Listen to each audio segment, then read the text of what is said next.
ಗುರು ಗಂಗಾ ಉಳಿಸಿ ಅಭಿಯಾನಕ್ಕೆ ಸರ್ವರು ಕೈಜೋಡಿಸಿ ಮಾಣಿಕನಗರದಲ್ಲಿ ಪೂಜ್ಯ ಆನಂದರಾಜ ಪ್ರಭು ಮನವಿ. ಹುಮ್ನಾಬಾದ್ ಹೊರವಲಯದ ಕೈಗಾರಿಕಾ ಪ್ರದೇಶದಲ್ಲಿ ಇರುವ ಕಾರ್ಖಾನೆಗಳು ಹೊರಬಿಡುವ ವಿಷಯುಕ್ತ ರಾಸಾಯನಿಕ ತ್ಯಾಜ್ಯದಿಂದ ಜಲಮೂಲಗಳು ಸಂಪೂರ್ಣ ಮಲಿನವಾಗಿವೆ. ಜನ ಜಾನುವಾರುಗಳು ಮಾತ್ರವಲ್ಲದೆ ಬೆಳೆಗಳು ಕೂಡ ಸಂಪೂರ್ಣವಾಗಿ ಹಾನಿಗೀಡಾಗಿವೆ. ಈ ಎಲ್ಲದರ ಜೊತೆಗೆ ಅತ್ಯಂತ ಪವಿತ್ರವಾಗಿರುವ ಮಾಣಿಕನಗರದ ಮಾಣಿಕ್ ಸರೋವರ್ ಅಥವಾ ಗುರುಗಂಗಾ ಸರೋವರ್ ಕೂಡ ಅದಕ್ಕೆ ಬಲಿಯಾಗುತ್ತಿದೆ. ಈ ವಿಷಯ ಕುರಿತಂತೆ ಸಮಸ್ಯೆ ಬಗೆಹರಿಸುವಂತೆ ವಿವಿಧ ಹಂತದ ಚುನಾಯಿತ ಪ್ರತಿನಿಧಿಗಳು ಅಧಿಕಾರಿಗಳಿಗೆ ಮನವಿ ಮಾಡಿಕೊಂಡಿದ್ದರಿಂದ ಯಾವುದೇ ಪ್ರಯೋಜನ ಆಗಿಲ್ಲ. ಈಗ ಜನಾಂದೋಲನ ಒಂದೇ ಇದಕ್ಕೆ ದಾರಿ ಎಂದು ನಿರ್ಧರಿಸಲಾಗಿದೆ.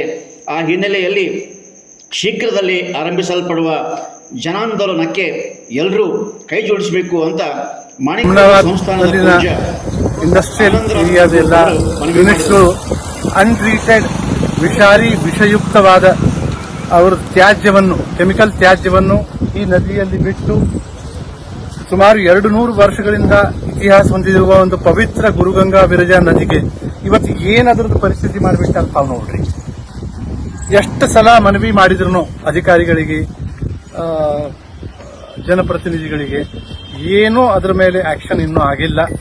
ಈಗ ತಾವು ನೋಡಬಹುದು, ಸ್ವಲ್ಪ ಜೂಮ್ ಮಾಡಿ ತೋರಿಸೋರಿಗೆ ಏನು ವಿಷಾಕ್ತವಾದ ಒಂದು ಕಪ್ಪು ಬಣ್ಣದ ಕೆಮಿಕಲ್ ತ್ಯಾಜ್ಯ ಉದ್ದಾಡ ವಾಸನೆ ಬರ್ತಾ ಇದೆ. ಈ ಮೋಕೇರ, ಗಡವಂತಿ, ಮಾಣಿಕನಗರ್ ಇಲ್ಲಿ ಮೇನ್ಲಿ ಅಂದ್ರೆ ಮಂದಿಗೆ ಬಾವಿ ನೀರು ಯೂಸ್ ಮಾಡ್ತಾರೆ. ಆ ಬಾವಿ ನೀರಲ್ಲಿ ಈ ನೀರು ಪರ್ಕೋಲೇಟ್ ಆಗ್ತಾ ಇದೆ. ಈ ವಿಷಯುಕ್ತವಾದ ವಿಷಾಕ್ತ ನೀರು ಅಲ್ಲಿ ಪರ್ಕೋಲೇಟ್ ಆಗಿ ಜನರಿಗೆ ಎಷ್ಟೋ ತೊಂದರೆಗಳು ಆಗ್ತವೆ.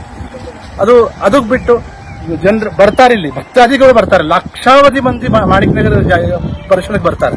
ಅವರು ಈ ಪವಿತ್ರ ನದಿಯಲ್ಲಿ ಸ್ನಾನ ಮಾಡಿ ತೀರ್ಥವನ್ನು ತಗೋತಾರೆ. ಈ ನದಿ ಹಾಡತ್ ನೀವು ನೋಡ್ರಿ, ಇದು ಪರಿಸ್ಥಿತಿ ನೋಡ್ರಿ ಏನಾಗಿದೆ. ಅಧಿಕಾರಿಗಳಿಗೆ, ನಾಯಕರಿಗೆ, ಜನಪ್ರತಿನಿಧಿಗಳಿಗೆ ಎಲ್ಲರಿಗೂ ಹೇಳಾಯಿತು. ಏನು ಹೇಳಿದ್ರು ಏನು ಫಲ ನಮ್ಗೆ ಸಿಕ್ಕಿಲ್ಲ, ಏನೂ ಆಗಿಲ್ಲ. ಅದಕ್ಕೆ ಈಗ ನಮ್ಮ ವಿಚಾರ ಏನು ಅಂದ್ರೆ, ಇದಕ್ಕೆ ಈ ಗುರುಗಂಗಾ ನದಿಗೆ ಉಳಿಸ್ಬೇಕಂದ್ರೆ ಜನರ ಒಂದು ಧ್ವನಿನೇ ಉಳಿಸ್ಬೇಕು. ಜನರ ಒಂದು ಶಕ್ತಿಯಿಂದ ಅವರು ಒಕ್ಕಟ್ಟಾಗಿ ಏನಾದ್ರೂ ಒಂದು ಅಭಿಯಾನ ಮಾಡಿದ್ರೇ ಈ ಗುರುಗಂಗಾ ನದಿ ಉಳಿತದ ನಮ್ಮ ಭಾವನೆ ಅದೇ. ಅದಕ್ಕೆ ಗುರುಗಂಗಾ ಉಳಿಸಿ ಎನ್ನುವ ಅಭಿಯಾನವನ್ನು ನಾವು ಪ್ರಾರಂಭ ಮಾಡ್ತಾ ಇದ್ದೇವೆ. ಆ ಅಭಿಯಾನಕ್ಕೆ, ಆ ಒಂದು ಮೂಮೆಂಟಿಗೆ ಎಲ್ಲಾ ಜನರ ಸಹಕಾರ್ಯ ಬೇಕು. ತಮ್ಮೆಲ್ಲರ ಸಹಕಾರದಿಂದನೇ ಈ ನಮ್ಮ ಕಾರ್ಯ ಸಾಧ್ಯವಾಗಲಿದೆ. ಗುರುಗಂಗಾ ಉಳಿಸಿ ಈ ಅಭಿಯಾನಕ್ಕೆ